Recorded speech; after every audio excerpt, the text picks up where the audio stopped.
नमस्कार, मैं मनीष शर्मा, न्यूज़ 21 देख रहे हैं आप। स्पेशल बुलेटिन में आप सभी का स्वागत है। खबरों की शुरुआत करते हैं। स्वर सम्राट भारत रत्न किशोर कुमार के जन्म दिवस पर श्रद्धा और संगीत का अनोखा संगम देखने को मिला। मंगलवार को उनकी समाधि पर देश विदेश से पहुंचे हजारों प्रशंसकों ने पुष्प अर्पित कर श्रद्धांजलि दी। श्रद्धालुओं ने किशोर दा की स्मृति में उनकी पसंदीदा दूध जलेबी का भोग भी लगाया। इस अवसर पर खंडवा विधायक श्रीमती कंचन मुकेश तन्वे समाधि स्थल पहुंची और किशोर कुमार को श्रद्धांजलि अर्पित की। प्रशंसकों के आग्रह पर विधायक ने किशोर दा का सदाबहार गीत जिंदगी के सफर में गुजर जाते हैं जो मुकाम गुनगुनाया, जिसे सुनकर मौजूद लोग भावुक हो उठे और पूरा परिसर तालियों में गूंज उठा। कार्यक्रम में प्रभारी कलेक्टर नागार्जुन गोंडा, पुलिस अधीक्षक आगम जैन और नगर निगम आयुक्त प्रियंका राजावत सहित कई जनप्रतिनिधि और किशोर दा के प्रशंसक मौजूद रहे। सभी ने उनके संगीत योगदान को याद करते हुए श्रद्धा सुमन अर्पित किए।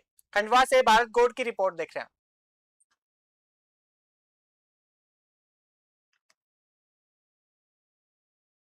जिले के बहादुरपुर स्थित शासकीय आदिवासी बालिका छात्रावास की छात्राएं अपनी समस्याओं को लेकर कलेक्ट्रेट कार्यालय पहुंची। छात्राओं ने कलेक्टर के नाम ज्ञापन सौंपकर छात्रावास में स्थायी महिला अधीक्षिका नियुक्ति करने की मांग की। छात्राओं का कहना है कि स्थायी महिला वार्डन नहीं होने के कारण उन्हें प्रशासनिक, व्यक्तिगत और सुरक्षा से जुड़ी परेशानियों का सामना करना पड़ रहा है।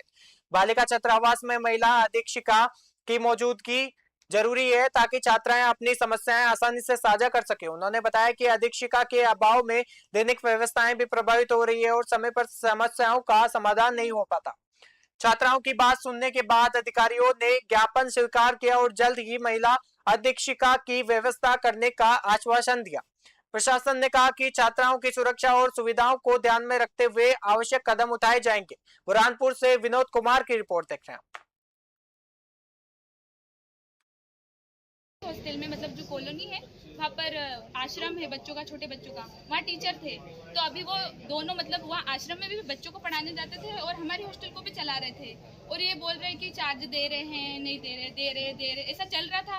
और फिर कल पता नहीं क्या हुआ, मैम ने चार्ज भी नहीं लिया, वो आए भी नहीं, बात भी नहीं कर रहे हैं। और अभी 1 मई से समथिंग चल रहा था, सब कुछ ठीक चल रहा था और अब वो चार्ज नहीं ले रहे हैं। कौन मैम है आपकी? सीमा करोड़े में। अच्छा, आप किसके लिए जा रहे हैं? और सीमा करोड़े के लिए जा रहे हैं हम लोग। तो अभी आपके स्कूल में है? अभी फिलहाल तो है। अभी कितने समय से चल रहा है? हाँ, अभी तो हम स्कूल जा रहे थे। क्या चाह रहे हो फिर आप? हम चाहते कि वही मैम को चार्ज मिले और वो 24 घंटे हमारे साथ वही रहे। चार्ज देने से क्या क्या वहाँ पर बदल जाएगा? चार्ज देने से वो हमारे साथ रहेगी 24 घंटे, वो ही चाहिए हमको, क्योंकि वो पूरा जंगल है और इतना मतलब वहाँ का जो पर्यावरण है बहुत गंदा है, उधर के लोग भी बहुत गंदे हैं। जो सड़क है वो रहेगी तो हमको थोड़ा सपोर्ट रहेगा इसके लिए। मेरा नाम अक्षरा पाटिल। ये बहादुरपुर के बच्चे हैं। ये आए थे कि हमको सीमा करोड़ा मैडम अधीक्षक के रूप में चाहिए, क्योंकि सीमा करोड़ा मैडम थे 1 महीने पहले से वो अधीक्षक के रूप में थे। अभी तो मैंने हटाया ही नहीं। बच्चों की क्या मांग है, उनको चार्ज वार्ज देने की? क्या इनका ये कहना है कि वो सीमा करोड़ा मैडम को चार्ज नहीं मिला है, जबकि जिसका स्थानांतरण खंडवा हुआ है, जिसके जो पहले अधीक्षिका थी वो भी वर्तमान में खंडवा ट्रांसफर करके चली गई है।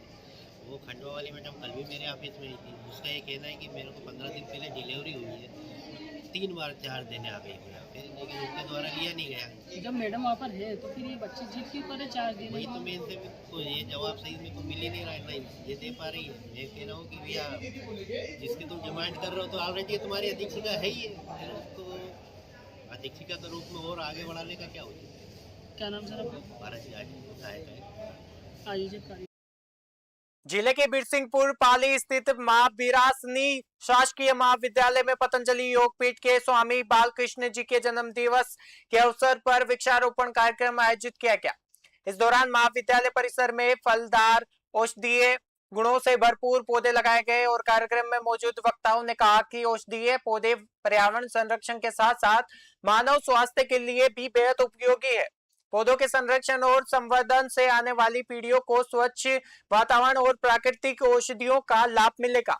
महाविद्यालय के प्राचार्य हरलाल अहिरवार ने पौधारोपण को जन भागीदारी से जोड़ने की अपील की। कार्यक्रम में भारत स्वाभिमान के जिला प्रभारी समयलाल साहू और सह प्रभारी शिवराम सिंह सोनी, शिक्षक गण और अन्य गणमान्य लोग उपस्थित रहे। सभी ने पर्यावरण संरक्षण का संकल्प लेते हुए अधिक से अधिक पौधे लगाने और उनकी देखभाल करने का संदेश दिया। उमरिया से राहुल शीतलानी की रिपोर्ट देख रहे हैं आप।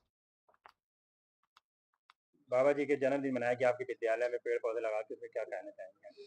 आज महाविद्यालय में एक पेड़ माँ के नाम पर और स्वामी बालकृष्ण जी के जन्म उपलक्ष्य में भारत स्वाभिमान पतंजलि ट्रस्ट के माध्यम से महाविद्यालय में समस्त अधिकारीगण, कर्मचारीगण और उसके सदस्यगण ने फलदार वृक्ष, छायादार वृक्ष, तमाम प्रकार के वृक्ष लगाए, जिसमें आम, जामुन, नीम, इमली, एलोवेरा वृक्षारोपण किया गया और सबका सहयोग प्राप्त किया है और सबने इसमें योगदान दिया। धन्यवाद। जैसे क्या क्या कार्य किए गए? वृक्षारोपण विगत वर्षों में कई वर्षों से हम लोग करते आ रहे हैं। पिछले वर्ष हम लोगों ने मुदरिया नर्सरी में किया था और इस वर्ष हमारी समिति ने निर्णय लिया कि आपका महाविद्यालय में किया जाए, ताकि बच्चों को भी कुछ प्रेरणा के रूप में कुछ जानकारी मिलेगी। तो आप लोग पेड़ आज लगाए, एक पेड़ माँ के नाम में, कैसे पेड़ लगाए, मतलब कौन से पेड़ थे वो? के उपलक्ष्य में हम सब लोग पूरे भारतवर्ष में यह दिवस जड़ी बूटी दिवस के उपलक्ष्य में मनाते हैं, जिसमें हम कुछ पेड़ जो जड़ी बूटियों के बारे में लगाते हैं, जैसे गुड़मार्ग लगाते हैं शुगर को ठीक करने के लिए, कुछ एलोवेरा लगाते हैं, कुछ आंवले के झाड़ लगाते हैं, जो हमेशा प्रयोग लोग करते रहें। तो इसी के उपलक्ष्य में हम लोग यह 4 अगस्त को यह दिवस मनाते हैं। इस बार पाली महाविद्यालय में यह इसके साथ यह दिवस मनाया गया, जड़ी बूटी दिवस। बैतूल जिले के आठनेर थाना क्षेत्र के ग्राम पुसली में हुए मोहित गलफट हत्याकांड का पुलिस ने खुलासा कर दिया है। भारतीय वायुसेना में चयनित मोहित 26 जुलाई को प्रशिक्षण के लिए रवाना होने वाला था और लेकिन इससे एक दिन पहले ही उसकी हत्या कर दी गई। पुलिस जांच में सामने आया कि मृतक के जीजा राजा मस्की की नजर परिवार की 7 से 8 एकड़ कृषि भूमि पर थी। वही संजय और आकाश के परिवार से भी जमीन और सिंचाई विवाद को लेकर पुरानी रंजिश चल रही थी। पुलिस के अनुसार 25 जुलाई की रात मोहित को बहाने से खेत की झोपड़ी पर बुलाया गया, जहां तीनों आरोपियों ने वायर से गला घोंटकर उसकी हत्या कर दी और शव को बोरी में भरकर कुएं में फेंक दिया। आरोपियों ने घटना को दुर्घटना का रूप देने का प्रयास किया, लेकिन वैज्ञानिक जांच, तकनीकी साक्ष्यों और पोस्टमार्टम रिपोर्ट के आधार पर पुलिस ने मामले का खुलासा किया और पुलिस ने जीजा समेत तीनों आरोपियों को गिरफ्तार कर न्यायालय में पेश किया और अन्य संभावित आरोपियों की भूमिका की जांच की जा रही है। बैतूल से कमलाकर तायवाड़े की रिपोर्ट देख रहे हैं।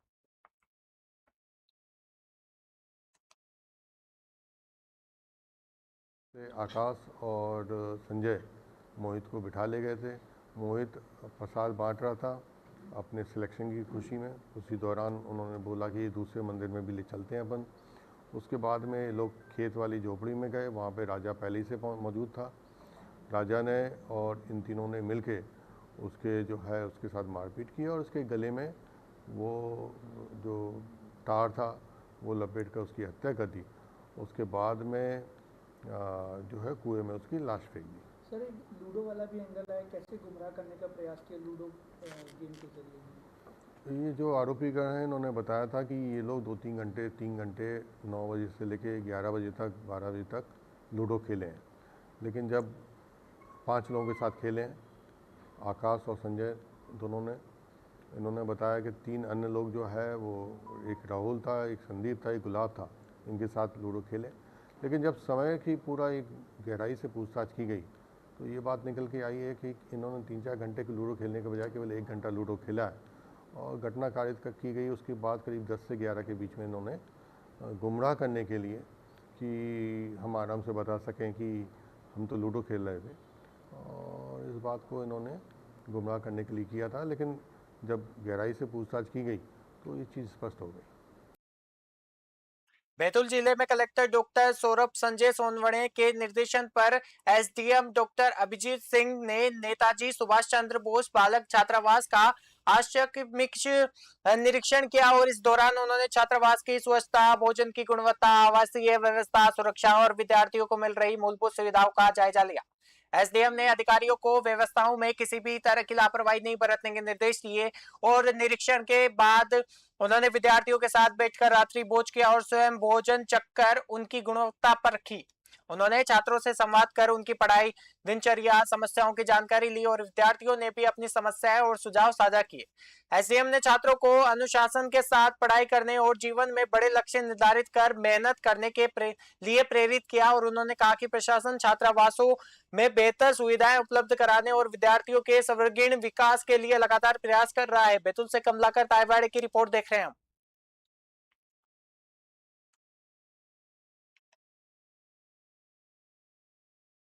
ई अटेंडेंस और EHRMS व्यवस्था के विरोध में कृषि विस्तार अधिकारियों का आंदोलन तेज हो गया है। बैतूल सहित पूरे प्रदेश में अधिकारियों ने काली पट्टी बांधकर चरणबद्ध विरोध शुरू कर दिया है और कृषि विस्तार अधिकारियों ने सभी ऑनलाइन कार्यों का बहिष्कार करते हुए सरकार से व्यवस्था पर पुनर्विचार की मांग की है। अधिकारियों का कहना है कि उनका काम पूरी तरह फील्ड आधारित है और उन्हें गांव-गांव जाकर किसानों के बीच योजनाओं का संचालन करना पड़ता है। ऐसे में मुख्यालय पहुंचकर ई अटेंडेंस दर्ज कराना व्यवहारिक नहीं है और संगठन ने ग्रामीण क्षेत्रों में कार्यालयों की कमी और संसाधनों का अभाव और महिला कर्मचारियों की सुरक्षा को लेकर भी सवाल उठाए हैं। अधिकारियों का कहना है कि बीज और खाद वितरण जैसी जरूरी सेवाएं जारी रहेगी, लेकिन अन्य ऑनलाइन कार्य बंद रहेंगे। संघ ने सरकार को 10 अगस्त तक का समय दिया है। मांगे पूरी नहीं होने पर 11 अगस्त से अनिश्चितकालीन कलमबद्ध हड़ताल की चेतावनी दी गई है। बैतूल से कमलाकर तायवाड़े की रिपोर्ट देख रहे हैं।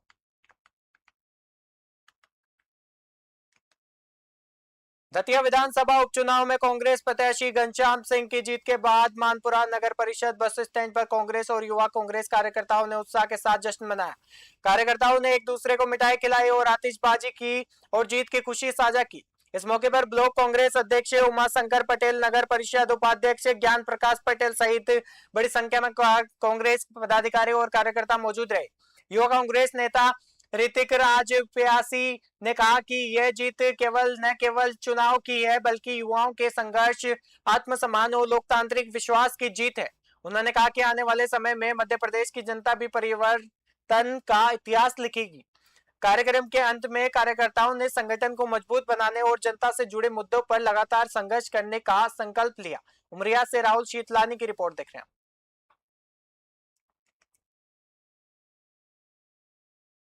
जिले के गुनौर जनपद के ग्राम बछरवाड़ा में पशु चिकित्सा विभाग की कार्यप्रणाली पर सवाल उठ रहे हैं। किसान कमल किशोर द्विवेदी ने आरोप लगाया कि उनकी दुधारू भैंस गंभीर रूप से बीमार होने पर उन्हें सुबह पशुधन संजीवनी 1962 हेल्पलाइन पर शिकायत दर्ज कराई थी। शिकायत दर्ज होने के संदेश मिलने के बावजूद दोपहर तक कोई डॉक्टर या पैरावेट मौके पर नहीं पहुंचा और किसान का आरोप है कि इलाज में देरी के कारण भैंस की मौत हो गई। परिजनों के अनुसार भैंस प्रतिदिन करीब 6 लीटर दूध देती थी, जिससे परिवार की आजीविका चलती थी। घटना से किसानों को आर्थिक नुकसान हुआ है और पीड़ित ने मामले की निष्पक्ष जांच और कथित लापरवाही के लिए जिम्मेदार अधिकारियों पर कार्रवाई और उचित मुआवजे की मांग की है। फिलहाल इस मामले में पशु चिकित्सा विभाग का पक्ष सामने नहीं आया और पन्ना से अभिषेक मिश्रा की रिपोर्ट देख रहे हैं। डॉक्टरों की लापरवाही है। मैंने सब सुबह 8 सवा 8 बजे करीब फ़ोन किया है तो डॉक्टर बोले कि मैं मैसेज करता हूँ फला कि नंबर देता हूँ डॉक्टर का कि मतलब इस नंबर पे बात कर लो। तो मैंने उसी नंबर को लगाया और बात हुई तो वो मैडम बोलती है कि कोई निश्चित नहीं कि कब तक डॉक्टर आ सकते हैं, गाड़ी अमानगंज गई है, हो सकता है आ भी सकते हैं, नहीं भी आ सकते हैं। किसने बोला आपसे ये एक मैडम से बात हुई। और क्या हुआ? फिर इसके बाद में जब ये नहीं आया डॉक्टर, फिर मैंने दोबारा कॉल किया, फिर से मैसेज किया तो फिर एक डॉक्टर ने बात किया। वो डॉक्टर ने बात किया कि 12 बजे करीब और 11:30 बजे करीब। फिर वो बोला कि मेरे को सीमन करने जाना है दूसरी जगह, ये काम करना वो काम करना है और मैंने कहा कि मेरा इलाज कर दो भैंसिया का आके। वो डॉक्टर अभी 3 बजे फ़ोन करता है, जब भैंस इतने में बीच में भैंसिया मेरी खड़े खड़े गिर जाती है। कल शाम से ही बीमार हुई है भैंसिया। भैंस मर जाने के बाद सामूहिक दुष्कर्म के मामले में प्रशासन ने आरोपियों के खिलाफ सख्त कार्रवाई करते हुए उनके कथित अवैध अतिक्रमणों पर बुलडोजर चलाया। 30 जुलाई को NFL कर्मचारियों ने उनकी मंगेतर के साथ हुई वारदात के आरोपियों के मकान जांच में वन विभाग की शासकीय भूमि पर बने पाए गए, जिसके बाद कलेक्टर के निर्देशन पर उन्हें ध्वस्त कर दिया गया। कलेक्टर किशोर कुमार कन्याल ने कहा कि जिले में अपराध और अपराधियों के प्रति जीरो टॉलरेंस की नीति अपनाई गई है और उन्होंने स्पष्ट किया कि गंभीर अपराधों में शामिल आरोपियों की संपत्तियों और गतिविधियों की जांच की जा रही है। यदि किसी आरोपी का शासकीय भूमि पर अवैध कब्जा या अतिक्रमण पाया जाता है तो नियम अनुसार उसे हटाया जाएगा। प्रशासन का कहना है कि इसी तरह की कार्रवाई का उद्देश्य कानून का पालन सुनिश्चित करना और अपराध के खिलाफ सख्त संदेश देना है। गुना से विनोद सोनी की रिपोर्ट देख रहे हैं।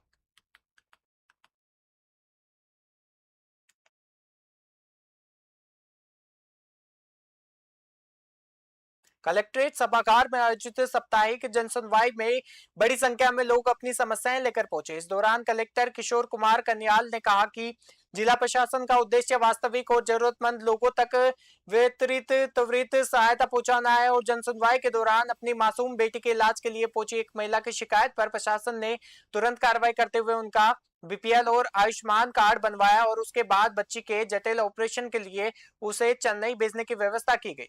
प्रशासन के अनुसार उपचार का खर्च रेड क्रॉस सोसाइटी और विभिन्न शासकीय योजनाओं के माध्यम से वहन किया जाएगा। कलेक्टर ने अधिकारियों को निर्देश दिए कि जनसुनवाई में आने वाले प्रत्येक पात्र और जरूरतमंद व्यक्ति को शासन की कल्याणकारी योजनाओं का लाभ प्राथमिकता के आधार पर उपलब्ध कराया जाए। गुना से विनोद सोनी की रिपोर्ट देख रहे हैं। बंजारा समाज के कुछ लोगों ने जो एक गैंग रेप का प्रयास किया, जो भी कार्रवाई हुई उसको लेकर पुलिस ने तत्काल उस पर कार्रवाई की। प्रशासन के लेवल पे भी उस पर कार्रवाई की गई है। वहाँ पे कुछ लोग वो फॉरेस्ट एरिया में अतिक्रमण करके रह रहे थे, फॉरेस्ट ने तत्काल उनके मकानों को ढहा दिया है, ऐसी कार्रवाई की। अभी कुछ और केसेस यदि इस प्रकार से आते हैं कि जो वास्तव में इनक्रोचमेंट होते हैं, जिसमें वो वास्तव में लीगल नहीं है, इलीगल ही है, तो ऐसे केसेस में हम लोग कार्रवाई करते हैं। जिले के ग्राम चक चुरेला में सहायक सचिव पवन मीणा के घर हुई चोरी की घटना को लेकर मीणा समाज के पदाधिकारी और पीड़ित परिवार एसपी कार्यालय पहुंचे, जहां मध्य प्रदेश मीणा समाज सेवा संगठन के बैनर तले पहुंचे प्रतिनिधि मंडल ने बताया कि मामले की जानकारी केंद्रीय मंत्री एवं सांसद ज्योतिरादित्य सिंधिया को भी दी गई है और उसके निर्देशन पर वे पुलिस अधीक्षक से मिले हैं। समाज के लोगों ने उम्मीद जताई कि पुलिस जल्द ही मामले का खुलासा कर आरोपियों को गिरफ्तार करेगी। प्रतिनिधि मंडल ने वारदात में शामिल आरोपियों के खिलाफ सख्त कार्रवाई करने और कथित अवैध संपत्तियों पर नियमानुसार कार्रवाई करने की मांग रखी है।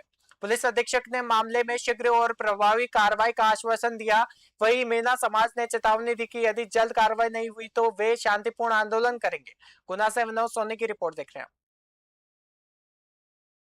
परेशानी यही है कि पारदियों ने एक वारदात को अंजाम दिया और इतनी बड़ी वारदात को अंजाम दिया कि क्षेत्र में मतलब में पहली ऐसी वारदात होगी जो मुझे ऐसा लगता है जो 3-4 करोड़ रुपए का वो नुकसान करके चले गए हैं। और देखते हैं पुलिस प्रशासन से यहाँ पे आप निवेदन करने आए थे कि सर जब उनको मतलब में आइडेंटिफाई हैं वो लोग, ये पता है कि ये लोग हैं वहाँ पे 18 से 20 लोग हैं, उनके नाम है और वो, तो बस प्रशासन से यही उम्मीद है, निवेदन है कि उनको जल्द से जल्द पकड़ा जाए। जो भी यहाँ से नुकसान हुआ है, जो भी माल वो लेके गए, उस माल की बरामदगी की जाए। माल की बरामदगी, इससे पूरे क्षेत्र में प्रशासन के ऊपर लोगों का विश्वास होगा। आज अगर इतना कुछ क्लू मिलने के बाद में, लोगों के नाम पता होने के बाद में भी अगर कुछ नहीं होता है तो मुझे ऐसा लगता है कि इसके बाद में कुछ भी नहीं होगा। मेरे पास बहुत से प्रकरण आते हैं जिसमें कई बार किसी का हेल्थ इशू रहता है, कई बार कोई एजुकेशन का इशू रहता है, कई बार कोई दिव्यांग ऐसा भी आता है जो आर्थिक सहायता मांगता है ताकि वो अपने काम कर सके। रेड क्रॉस के माध्यम से हम प्राय लोगों को ऐसा हेल्प करते रहते हैं ताकि वो अपने आप में सक्षम हो। एक केस आया था जिसमें एक लेडी अपनी छोटी बच्ची का, उसका आँख का ऑपरेशन कराना, उसकी आँख का बहुत ज़बरदस्त इशू था, तो कुछ दिनों से वो बहुत परेशान थी। फिर हमने उसका बीपीएल कार्ड बनवाया, फिर आयुष्मान कार्ड बनाया। कल हमने बोला कि भोपाल जाके एम्स में पहले चेकअप कराओ।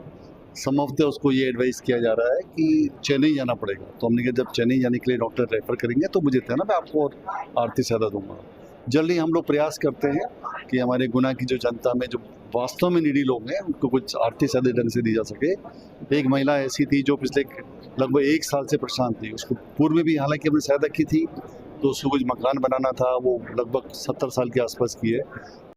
परेशान गुना जिले की ग्राम पंचायत बरखेड़ा कलाब में प्रधानमंत्री आवास योजना की पात्रता सूची को लेकर ग्रामीणों ने अनियमितता के आरोप लगाए हैं। ग्रामीणों का कहना है कि वर्ष 2025 के सर्वे में उनके नाम शामिल थे, लेकिन अंतिम सूची जारी होने पर उन्हें हटा दिया गया। शिकायत में पंचायत सचिव सुरेश मीणा ने पर आरोप लगाया गया है कि उन्होंने कथित रूप से अपने और अपनी पत्नी का नाम सूची में दर्ज करा लिया, जबकि वे दूसरे गांव के निवासी है। मंगलवार को ग्रामीण कलेक्ट्रेट पहुंचे और जनसुनवाई में शिकायत दर्ज कराते हुए संबंधित दस्तावेज अधिकारियों को सौंपे। उन्होंने मामले की निष्पक्ष जांच कराने, कथित अपात्र लोगों के नाम सूची से हटाने और वास्तविक पात्र परिवारों को योजना का लाभ दिलाने की मांग की है। फिलहाल प्रशासन की ओर से शिकायत प्राप्त कर नियमानुसार जांच का आश्वासन दिया गया है। गुना से विनोद सोनी की रिपोर्ट देख रहे हैं। लेकर है कि पिछली साल हमारा जो सर्वे हुआ था उसमें नाम जोड़ा गया था, पीसीओ ने भी सत्यापन किया, इस दौरान भी नाम था, लेकिन हुआ क्या, जब आखिरी जो ये सूची आई, लास्ट सूची, उसमें हमारा नाम नहीं आया और नाम उन जो हमारा सचिव है मेन, जो उसके पति और मतलब उसका खुद का और पत्नी का नाम भी आया। जब वो पात्र कैसे हो गए हम अपात्र? जो पंचायत में नहीं है, जो पंचायत में नहीं है उनका भी नाम। हमारी पंचायत में नौकरी का क्या नाम है सचिव का? सुरेश मीना। और पत्नी का? राधे भाई मीना। तो ये लिस्ट में नाम है उनके? हाँ, आपकी पंचायत में है ना? हमारी पंचायत का सचिव है वो। हाँ। और रहने वाला कहाँ का है? अमृत केड़ी बगल में ही। कब से हैं वो सचिव तुम्हारी पंचायत? वो लगभग 3-4 साल से।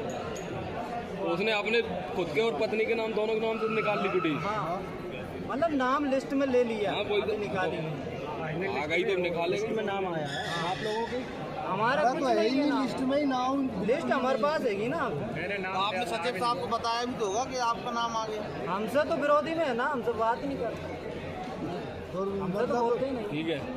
लेकर रामपुर कलेक्ट्रेट में विश्व हिंदू परिषद और बजरंग दल के कार्यकर्ताओं ने गोवंश से जुड़े मुद्दों को लेकर प्रदर्शन किया। कार्यकर्ता नारेबाजी करते हुए पुलिस अधीक्षक कार्यालय पहुंचे और एसपी अनिल सिसोदिया को ज्ञापन सौंपा। प्रदर्शन के दौरान कार्यकर्ताओं ने गौ माता के सम्मान और भारत माता की जय के नारे लगाए। मौके पर बड़ी संख्या में पुलिस बल तैनात रहा। प्रदर्शन के दौरान धारा 163 के उल्लंघन के आरोप भी लगाए गए। पुलिस की मौजूदगी में संगठन के पदाधिकारियों ने अपनी मांगों से संबंधित ज्ञापन पढ़कर एसपी को सुनाया।